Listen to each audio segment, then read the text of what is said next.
এই কথাগুলো অনুসরণ করলে আপনি কথোপকথনে দক্ষ হয়ে উঠবেন এবং অন্যের মন জয় করতে পারবেন। ১. যে ব্যক্তি আপনার সঙ্গে কথা বলছে তার প্রতি পুরোপুরি মনোযোগ দিন। তার কথা গুরুত্ব দিয়ে শুনুন এবং মাঝে মাঝে প্রশ্ন করে বা মাথা নেড়ে বোঝান যে আপনি তাকে গুরুত্ব দিচ্ছেন। ২. কথোপকথনের সময় তার বিষয়ে আগ্রহী হন। তার পছন্দ, অনুভূতি বা অভিজ্ঞতা নিয়ে প্রশ্ন করুন। এতে সে বুঝবে যে আপনি তাকে বুঝতে এবং জানতে চান। ৩. ইতিবাচক এবং বন্ধুত্বপূর্ণ ভাষায় কথা বলুন। একটি আন্তরিক হাসি পরিস্থিতি অনেক সহজ করে দেয় এবং আপনাকে সহজেই আকর্ষণীয় করে তোলে। ৪. মানুষ তার নিজের নাম শুনতে ভালোবাসে।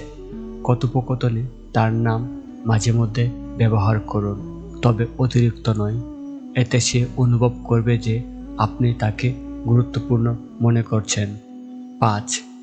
অতিরিক্ত জটিল ভাষা বা ভাবগাম্ভীর্যের প্রয়োজন নেই। সহজ, স্পষ্ট এবং স্বাভাবিকভাবে কথা বলুন, যেন আপনার কথা অন্যজনের কাছে বোধগম্য হয়। ৬.